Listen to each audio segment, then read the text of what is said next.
Hey, DJ, Steve Reed from the Associated Press. Obviously this has been a strange off season, but how confident do you feel with this offense going into the regular season that, you guys got enough good stuff in the playbook to be successful? I feel real confident in the offense. We had time, whether it was at home or coming into the building, to get it down pack. And now that it's week one, just got to hone in even harder on your assignment. So now it's just go time and execute the plays at a high level.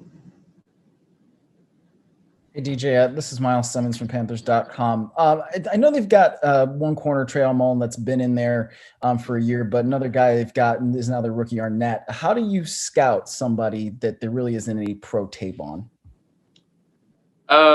You got to go back and look at his technique in college. I played him a few times in college, so I'm going to just go back and look at that film for now. DJ Scott Fowler from the Charlotte Observer. Could you tell me about Robbie Anderson, what sort of player and person he is? As far as the person Robbie is, he's cool, calm. He's laid back, more laid back than I am. So it's great. It's great to have him in the room because he might not say a lot, but he's collecting all the things that's going on around him, and then he knows the answer when you ask him something. The type of player he is, he's a player that is sneaky. You can lose him in a game plan, and he'll go for 100 yards, and you won't even know it because that's how what type of player he is.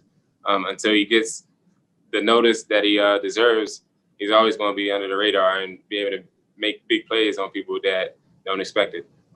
Hey, DJ, speaking of kind of scouting, do you guys view it as a benefit that no one has film on you guys and Joe Brady, or is that as much a detriment because you haven't been in a game together, no preseason either?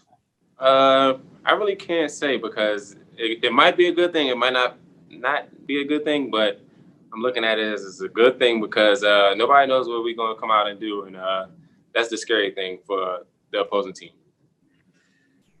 DJ, hey, it's Joe Person. Hope you're doing well. Curious if you are planning to do anything social justice related before, during the game, after, at any point. Me personally, I do know I'm going to have something on the back of my helmet. I actually forgot what I'm putting on the back, but I do have something for it. Hey, DJ, Jason Huber with WFNZ. You've all talked very highly of Teddy throughout the offseason. Now that you're just a few days away from the game, how confident are you in him, and how excited are you to finally be able to, perform with him on the field? 100% confident in Teddy. Just ready to get out there and see him versus live bullets. We all are. We all anxious to get out there versus live bullets and finally hit somebody else that's not us on Sunday. DJ, in looking at the Raiders and defense and doing your scouting, what have you seen from them so far? How would you describe them as a defense? We just now getting into the game plan. So later on in the week, I'll have a better understanding of what's going on. But I know they're a young defense and they play fast with effort. Hey, DJ, Jonathan Alexander, Charlotte Observer. Hope you're doing well. I'm just curious, do you recall your first meeting with Teddy, and what do you remember about it if you do recall that first meeting? The first meeting with Teddy, I think it wasn't really a meeting. I think we was texting back and forth about the offense and the different roles that I could possibly play in the offense. So that was our first communication-wise. Well, if I could ask a follow-up question, something back to what you said you had 100% confidence in Teddy. What in particular gives you that confidence, that 100% confidence? What gives me that confidence is his knowledge of the playbook and what calls he can make at the line of scrimmage to get us into the right play. So that's what gives me that complete confidence in Teddy. Hey, DJ.